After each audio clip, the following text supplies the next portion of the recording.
Hi. Period టైంలో మీ headache ఎక్కువగా వస్తుందా? మెన్స్ట్రువల్ మైగ్రేన్ ఈ టాపిక్ గురించి మీరు ఎప్పుడైనా విన్నారా? మనం ఈరోజు దీని గురించి తెలుసుకుందాం. Hello, this is doctor Pallavi, gynaecologist. Menstrual migraine అంటే ఏంటి? ఇది 2 రకాల మనుషుల్లో వస్తదండి.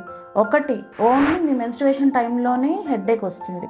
ఇంకొకటి, ఆల్రెడీ మైగ్రేన్‌తో సఫర్ అయ్యే పీపుల్‌కి మెన్స్ట్రుయేషన్ టైంలో కాకుండా మిగతా టైంలో హెడ్‌ఏక్ వస్తది.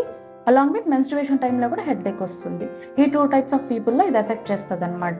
ఇది ఎవరిలో ఎక్కువగా ఉంటుంది? ఎక్కువ యాంగ్జైటీ, స్ట్రెస్‌కి లోనయ్యే పీపుల్‌లో మెన్స్ట్రువల్ మైగ్రేన్ అనేది ఎక్కువగా ఉంటుంది.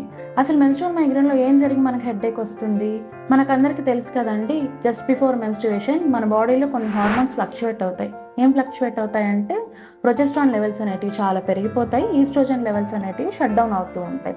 ప్రొజెస్ట్రాన్ లెవెల్స్ పెరిగిపోవడం వల్ల ప్రోస్టాగ్లాండిన్స్ అనే ఒక కెమికల్స్ రిలీజ్ అవుతూ ఉంటాయి. ఆ ప్రోస్టాగ్లాండిన్స్ వల్ల మన బాడీలో కొన్ని న్యూరో ట్రాన్స్మిటర్స్ ఉంటాయి. అవేంటివంటే గాబా అండ్ సెరటోనిన్. ఈ 2 న్యూరో ట్రాన్స్మిటర్స్ లెస్ అయిపోయి మనకి హెడ్‌ఏక్ అనేది వచ్చేస్తుందనమాట. దీని ట్రీట్మెంట్ ఎలా ఉంటది అనే విషయం గురించి మనం ఇప్పుడు డిస్కస్ చేసుకుందాం. ట్రీట్మెంట్ 2 రకాలుగా ఉంటుంది. ఒకటి, వెంటనే హెడ్‌ఏక్ రిలీజ్ చేయడానికి ట్రీట్మెంట్ ఇస్తారు.